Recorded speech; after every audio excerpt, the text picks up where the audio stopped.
Bonjour, aujourd'hui nous allons voir la gestion des violations des données. Nous allons chercher à tout savoir. En effet, qu'est-ce qu'une violation de données? Point d'interrogation. Quelle obligation pour les responsables de traitement et sous-traitants? Quelle procédure pour gérer une violation de données? Point d'interrogation. Globalement, une violation de données, c'est quoi? L'article 4.12 du RGPD définit la violation de données comme étant une violation de la sécurité, entraînant de manière accidentelle ou illicite la destruction, la perte, l'altération, la divulgation non autorisée de données à caractère personnel, transmises, conservées ou traitées d'une autre manière, ou l'accès non autorisé à de telles données. Autrement dit, il s'agit d'un incident de sécurité se produisant de manière intentionnelle ou accidentelle et compromettant l'intégrité, la confidentialité ou la disponibilité des données personnelles. Effectivement, l'incident de sécurité peut compromettre la confidentialité, l'intégrité ou encore disponibilité. Cela signifie que, petit 1, la violation de la confidentialité, 2 points, la divulgation ou l'accès non autorisé, accidentel à des données à caractère personnel. 2. La violation de l'intégrité. 2 points. L'altération non autorisée ou accidentelle de données à caractère personnel. 3. La violation de la disponibilité. 2 points. La destruction ou la perte accidentelle ou non autorisée des données à caractère personnel. Ainsi, une violation de données peut se matérialiser comme la réception d'un courriel nous n'étant pas destinés et comprenant des données personnelles. 2. Introduction malveillante dans une base de données scolaires et modification des résultats obtenus par les élèves. 3. La perte d'une clé USB non sécurisée contenant une copie de la base client d'une société. Maintenant, nous allons voir les principaux types de violations de données qui peuvent être regroupés par catégorie.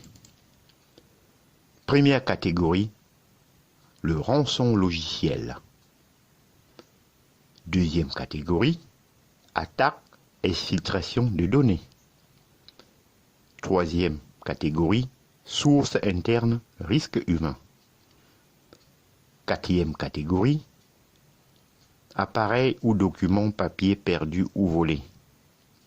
Cinquième catégorie, erreur d'envoi.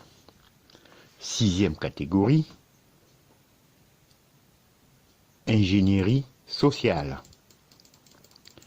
Maintenant, nous allons voir quelles sont les obligations concernant les violations de données.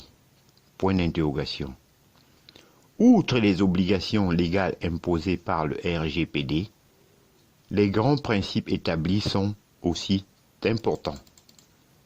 La documentation. En effet, l'article 35.5 du RGPD impose à chaque organisme de tenir une documentation de violation de données. Cette obligation suppose de documenter en interne l'incident en déterminant 2 points. Petit a, la nature de la violation.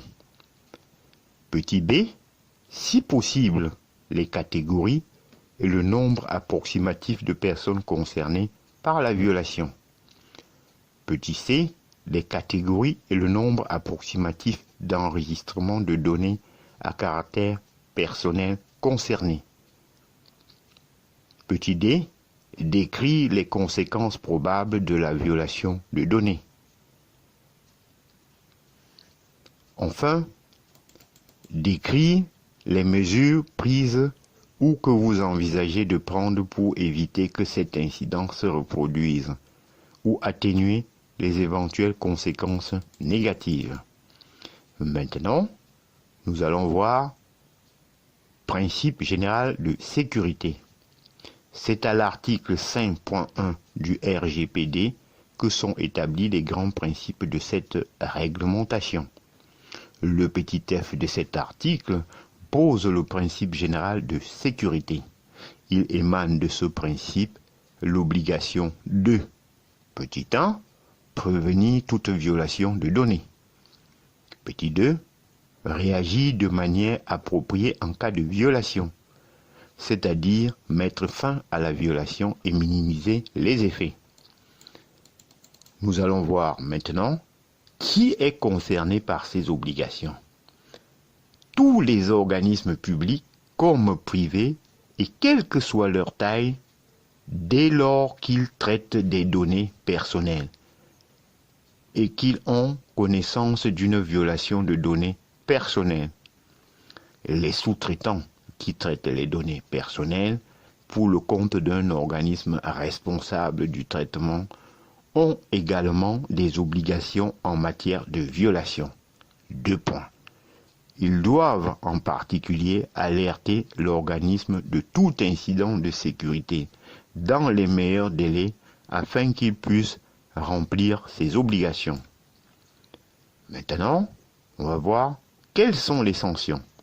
Différentes sanctions possibles sur divers fondements.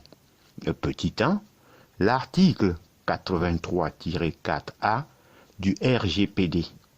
La violation des dispositions de l'article 32 peut faire l'objet d'amendes administratives pouvant s'élever à 10 millions d'euros ou 2% du chiffre d'affaires mondial consolidé.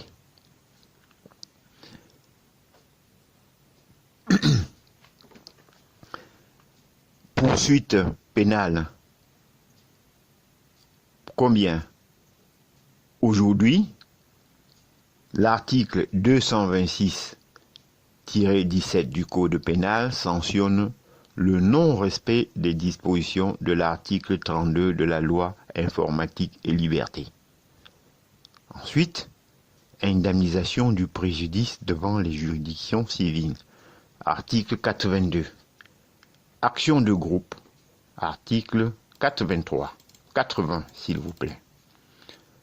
Maintenant, un point sur le système de notification et de communication.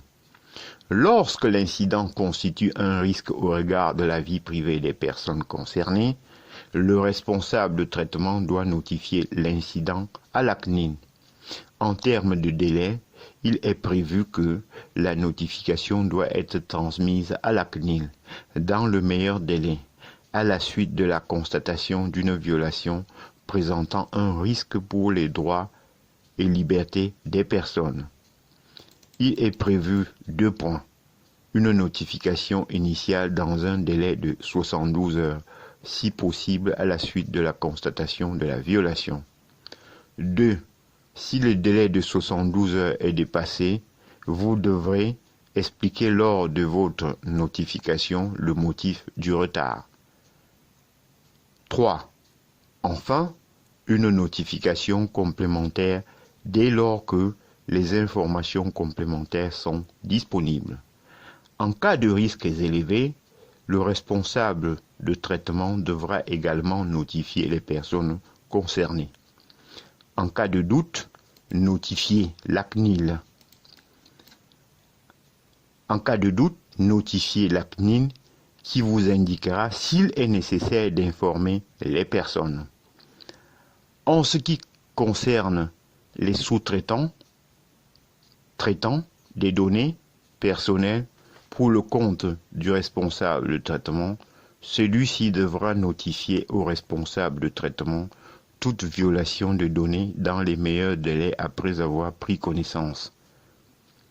Les obligations issues de ce système de notification et communication sont régulièrement sanctionnées, ce qui fait peser d'autant plus de responsabilités sur le responsable de traitement ou sous-traitant. Par exemple, récemment, le 28 décembre 2021, la formation restreinte de la CNIL a sanctionné la société Slimpay d'une amende de 180 000 €, notamment pour avoir insuffisamment protégé les données personnelles des utilisateurs et ne pas avoir informé d'une violation de données. En effet, l'autorité de contrôle a considéré que le risque associé à la violation est élevé.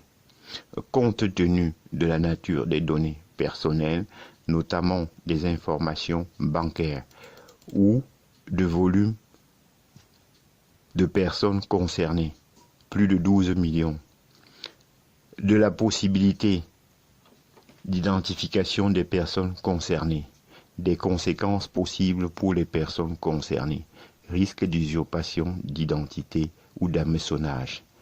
Ainsi, la société Slimpay aurait dû informer les personnes concernées. Certaines exceptions sont prévues à l'obligation d'information des personnes en cas de violation entraînant un risque élevé. Exception à l'obligation d'information en cas de violation entraînant un risque. Nous allons dire que les données à caractère personnel affectées par la violation en cause sont protégées par des mesures de protection technique et organisationnelle appropriées et sont ainsi incompréhensibles pour toute personne qui n'est pas autorisée à y avoir accès. Le responsable du traitement a pris des mesures ultérieures qui garantissent que le risque élevé pour les droits et libertés des personnes n'est plus susceptible de se matérialiser. La communication de la violation aux personnes exige des efforts disproportionnés.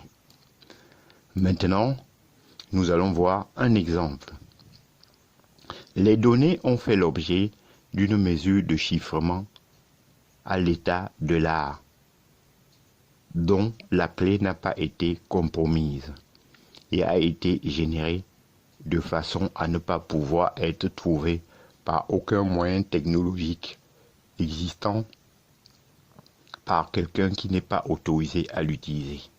Des mots de passe d'employés ayant accès à une base de données sensibles ont été utilisés, mais n'ont pas été utilisés et ont été réinitialisés. Le responsable du traitement ne dispose d'aucun élément permettant de contacter des personnes concernées. Maintenant, nous allons dire que, malgré tout ça, néanmoins, il est prévu, dans les cas susnommés, une communication publique ou mesures similaires permettant aux personnes concernées d'être informées de manière aussi efficace.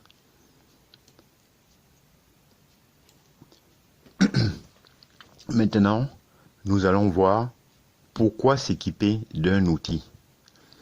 Avec un outil, vous répondez à des obligations légales de documentation et respectez le principe général de sécurité, notamment en adoptant une gestion par risque. Un outil vous permettra d'être guidé, bénéficier d'un historique, analyser les rapports d'incidents et mettre en œuvre des mesures préventives ainsi que de gérer les risques. Vous pourrez visualiser la réalité des mesures techniques et organisationnelles mises en place et les adapter. J'en ai terminé et je vous en remercie.